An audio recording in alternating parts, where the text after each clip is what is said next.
So, hello everyone, this is Project Nyay, and our long term goal is to provide free and accessible legal education in different regional languages. So, to begin with, we'll be looking at Introduction to the Basics of Law. तो इस video में हम unit 1 को देखेंगे, that is what is law. So what are we going to cover? हम सबसे पहले देखेंगे लॉ क्या है, लॉ का बैकग्राउंड क्या है, जैसे लॉ की हिस्ट्री क्या है, उसमें इंडियन कंटेक्स्ट क्या है, और need, purpose and objective of law. Law की जरूरत क्या है और लॉ का मकसद क्या है. लास्टली हम देखेंगे कितने टाइप्स के लॉ होते हैं और उनका अलग अलग काम क्या होता है. So to begin with what is law. तो इससे पहले हम ये डिस्कस कर लेते हैं जनरली लोगों का नजरिया क्या होता है लॉ को देखने का. तो जनरली जब लोग लॉ की बात करते हैं, लोगों का यही नजरिया होता है कि लॉ सिर्फ बुकों में लिखा होता है या फिर सिर्फ किताबों में होता है, या फिर लॉ सिर्फ क्राइम को एड्रेस करता है, लॉ का इतना ही काम है. पर ये जो है ये बहुत ही लॉ को रिस्ट्रिक्टेड वे है, बहुत ही रिस्ट्रिक्टेड नजरिया है लॉ को देखने का. जब हम ब्रॉड अप्रोच की बात करते हैं तो लॉ में बहुत कुछ आता है. लॉ में कस्टम्स आते हैं, कन्वेंशंस आते हैं, लेजिस्लेशंस आते हैं और प्रेसिडेंट्स आते हैं. अब ये क्या है हम एक एक करके डिस्कस करेंगे, पर पहले हम कुछ 4 पॉइंट्स है लॉ से रिलेटेड, वो हम डिस्कस कर लेते हैं. Social governance. सो मेन काम कभी भी लॉ का क्या होता है कि लॉ समाज कैसे चलेगा उसे गवर्न करता है. समाज में हम क्या कर सकते हैं क्या नहीं कर सकते हैं ये लॉ रेगुलेट करता है. कि जब तुम समाज में रहते हो, सिंपल सी बात है, तुम कुछ भी नहीं कर सकते हो क्योंकि समाज अकेला तुम्हारा नहीं है. तो लॉ का मेन काम यही होता है कि वो सोसाइटी को गवर्न करे, वो समाज को गवर्न करे, वो रेगुलेट करे कि क्या हो सकता है क्या नहीं हो सकता है. सेकंड जो बात है वो है कि लॉ डायनेमिक नेचर में होता है. मतलब लॉ समय के साथ बदलता रहता है. तो लॉ अपने समय की समाज में जो नीड्स होती हैं, जो जरूरतें होती हैं, उनको एड्रेस करता है. जैसे कि जो आज समाज की जरूरतें हैं वो आज का लॉ एड्रेस करेगा, और कल जो समाज की जरूरतें होंगी वो कल का लॉ एड्रेस करेगा. एक और जो बात है लॉ से रिलेटेड वो है कि लॉ में इंटीग्रेशन ऑफ प्रैक्टिसेस का बहुत रोल होता है.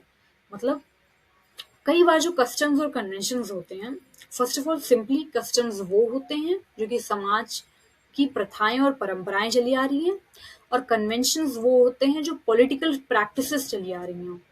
तो लॉ में जो कस्टम्स और कन्वेंशंस होते हैं कई बार लॉ इन्हीं से मिलके बना होता है. लास्टली लॉ का एक लीगल फ्रेमवर्क है. ऑब्वियसली हर एक लॉ जो हमने बात की ब्रॉड डेफिनेशन में, कस्टम्स, कन्वेंशन, लेजिस्लेशन, प्रेसिडेंट्स, इसमें हर चीज नहीं फॉलो करनी होती है. क्यों? क्योंकि लॉ का एक लीगल फ्रेमवर्क है, एक स्ट्रक्चर है लॉ का. और ये स्ट्रक्चर मेनली दो चीजें देती हैं, लेजिस्लेशंस और प्रेसिडेंट्स. हम इसे आगे और डेप्थ में डिस्कस करेंगे, बट फॉर नाउ ये समझना है कि लॉ का एक स्ट्रक्चर दिया जाता है, और इसी स्ट्रक्चर के जरिए लॉ को एक बाइंडिंग वैल्यू मिलती है. मतलब लॉ हमें जो फॉलो करना है नहीं फॉलो करना है ये लीगल फ्रेमवर्क डिसाइड. तो कैम्ब्रिज डिक्शनरी के हिसाब से a rule usually made by the government that is used to order the way in which a society behaves. अब इसी डेफिनेशन को हम तोड़ के समझ लेंगे. सो लॉ सबसे पहले एक नियम है, usually made by the government. आमतौर से गवर्नमेंट बनाती है. अब इसमें यूजुअली वर्ड पे हम ज्यादा एम्फेसिस देंगे. सबसे पहले तो एक नियम है obviously, but usually made by the government. तो हमेशा ये गवर्नमेंट नहीं बनाती है, ये फ्लेक्सिबल है ओरिजिन में. तो कई बार ऐसा हो सकता है लॉ समाज के जरिए बन के आया, बाद में उसे एक बाइंडिंग वैल्यू दे दी गई कि अब चलता आया है तो अब हम फॉलो करेंगे, लेकिन पहले से गवर्नमेंट ने ही नहीं बनाया था. या तो ये भी हो सकता है कि जजेस के जरिए बनाया गया हो. तो यूजुअली गवर्नमेंट का इसमें बहुत ही मेन रोल होता है, पर लॉ हमेशा गवर्नमेंट के जरिए नहीं बनता है. एक और डेफिनेशन का जो आधा पार्ट है, that is used to order the way in which a society behaves. तो ऑब्वियसली लॉ का मेन काम क्या होता है, जो समाज को रेगुलेट करना है, समाज कैसे चलेगा इसे डिस्कस करना है. अब लेजिस्लेशंस क्या होते हैं? सो लेजिस्लेशंस में रूल्स होते हैं, रेगुलेशंस होते हैं, एक्ट्स होते हैं, स्टैट्यूट्स होते हैं जो कि पार्लियामेंट ने बनाए हैं. अब नॉट जस्ट पार्लियामेंट, किसी और देश में हो तो वहां की जो लेजिस्लेटिव बॉडी है वो बनाएगी. अब लेजिस्लेशन से रिलेटेड कुछ पॉइंट्स हैं, जैसे कि फर्स्ट ऑफ ऑल इसमें गवर्नमेंट का बहुत ही मेन रोल होता है. लेजिस्लेशन वहां की लेजिस्लेटिव, जिस देश में भी हो या फिर जहां भी हो, वहां की लेजिस्लेटिव बॉडी बनाती है. इसमें प्रोसीजर का बहुत इंपॉर्टेंस होता है. प्रोसीजर एक पर्टिकुलर प्रोसीजर फॉलो किया जाता है लेजिस्लेशंस को बनाने के लिए. That is for example India में क्या होता है, बिल होगा, लोकसभा राज्यसभा को पास होगा, फाइनली उसे प्रेसिडेंट एसेंट देगा, तब वो लॉ बनता है। तो ऐसे ही लेजिस्लेशन जो होता है वो एक पर्टिकुलर प्रोसीजर फॉलो करके बनता है। एक और जो बात है लेजिस्लेशन की, कि ये कोडिफाइड होते हैं, ये लिखे हुए होते हैं। और लास्ट जो है, ये फॉर्मल लीगल स्ट्रक्चर का पार्ट बनाते हैं। दैट इज ये वो लॉज होते हैं जो कि बाइंडिंग होंगे, जो लोगों को फॉलो करने होंगे, नहीं फॉलो किए जाएंगे तो इसके कॉन्सिक्वेंस होते हैं, they can be punished for it. Customs are a traditional and widely accepted way of behaving specific to a particular society. तो ऑब्वियसली हर एक चीज कस्टम नहीं बनाता है, कस्टम सिर्फ वही परंपराएं बनती हैं जो कि ज्यादातर समाज एक्सेप्ट करता है और लंबे समय तक चली आ रही हैं। अब कस्टम से रिलेटेड कुछ पॉइंट्स हैं, ये हैं कि कस्टम्स कई बार लॉ क्या बनेगा क्या नहीं बनेगा ये कस्टम्स इन्फ्लुएंस करता है। कई बार लॉ कस्टम से इन्फ्लुएंस होके बनते हैं कि ये परंपरा चली आ रही है तो अब यही चलाते हैं, और लॉ इसको कोडिफाई कर देता है लेजिस्लेशन के जरिए। या तो कई बार क्या होता है, मान लो परंपरा बुरी है तो लॉ उसे एड्रेस करने के लिए कोई लेजिस्लेशन बनेगा। तो इसी तरीके से लॉ को कई तरीके से कस्टम्स इन्फ्लुएंस करता है। कस्टम्स की एक और बात है कि कई बार ये ऑब्वियसली हमेशा अनरिटन होते हैं, लिखे नहीं हुए होते हैं, जब तक इसे पार्लियामेंट डिसाइड करे या फिर फॉर्मल लीगल स्ट्रक्चर से लिखना दे, वो अलग बात है। बट जनरली कस्टम्स लिखे नहीं होते हैं, पर ये फिर भी एक समाज के जो भी लोग रह रहे होंगे उनके ऊपर फिर भी ये बाइंडिंग है कि उन्हें फिर भी मानने पड़ते हैं। पर इसका मतलब ये नहीं है कि अगर तुम कस्टम्स नहीं फॉलो करते हो तो इसके पीछे कोई पेनल्टी होगी या नहीं। इसका हर कस्टम की सेम लीगल वैल्यू नहीं होती, या फिर सेम लेजिटिमेसी नहीं होती है लॉ की आंखों में।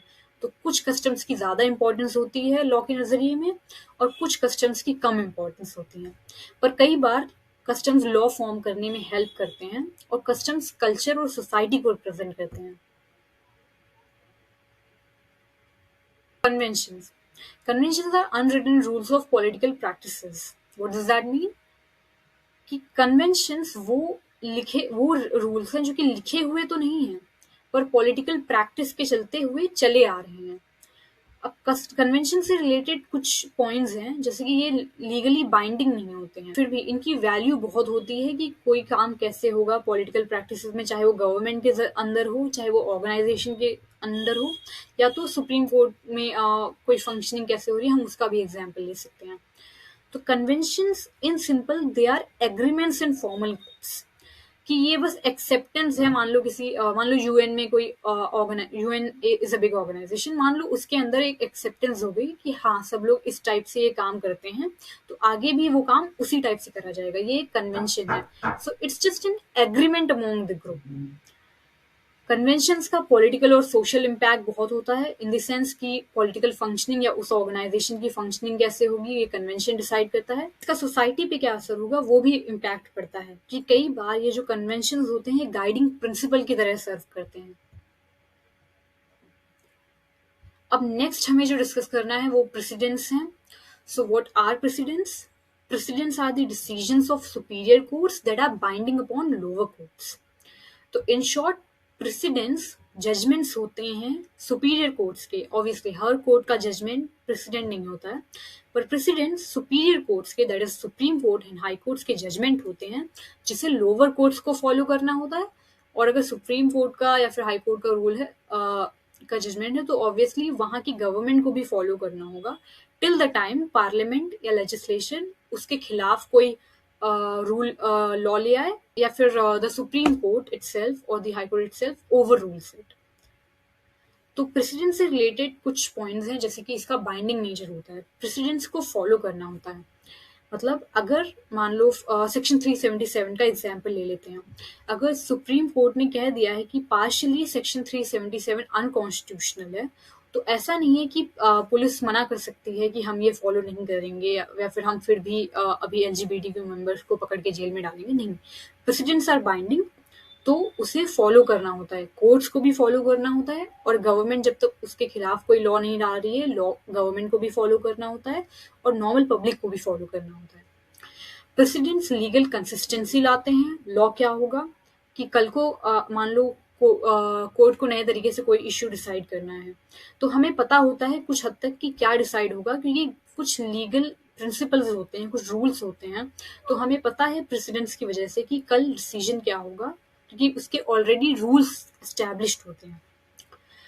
प्रेसिडेंट्स के जरिए लीगल प्रिंसिपल्स आते हैं। लीगल प्रिंसिपल्स बस रूल्स होते हैं जो कि जजमेंट के डिसीजन को इन्फ्लुएंस करते हैं, या फिर जजमेंट का क्या डिसीजन क्या होता है वो लीगल प्रिंसिपल्स ही डिसाइड करते हैं। इसका मेन रोल कॉमन लॉ में होता है, that is the English law, और उसकी कॉलोनीज जो थी उस पे प्रेसिडेंट्स का बहुत ही इंपॉर्टेंट रोल है। और प्रेसिडेंट का एक और चीज हम इस डेफिनेशन से देख सकते हैं, that they are precedents have a hierarchical application. इसका क्या मतलब है कि ऑब्वियसली हाई कोर्ट का डिसीजन सुप्रीम कोर्ट पे नहीं बाइंडिंग होगा, सुप्रीम कोर्ट का डिसीजन हाई कोर्ट पे बाइंडिंग होगा। तो प्रेसिडेंट्स में एक हायरार्की होती है कि कौन सा कोर्ट ज्यादा इंपॉर्टेंट है, कौन सा कोर्ट कम इंपॉर्टेंट है। इसका मतलब ये नहीं है कि दूसरा कोर्ट नहीं इंपॉर्टेंट है, but some judgments by a higher court are going to be bounding on the lower courts. तो ये होते हैं precedents. ओके, तो इस वीडियो में हमने क्या क्या डिस्कस किया है। हमने सबसे पहले देखा व्हाट इज लॉ, लॉ क्या होता है। उसके बाद हमने लॉ के अंदर 4 पॉइंट्स डिस्कस किए कि लॉ में कस्टम्स होते हैं, कन्वेंशंस होते हैं, लेजिस्लेशंस होते हैं और प्रेसिडेंट्स होते हैं। हमने उसी में डिस्कस कर लिया ये चारों चीजें क्या होती हैं और इसके इम्पोर्टेंस क्या है, उनके डिफरेंट पॉइंट्स क्या हैं।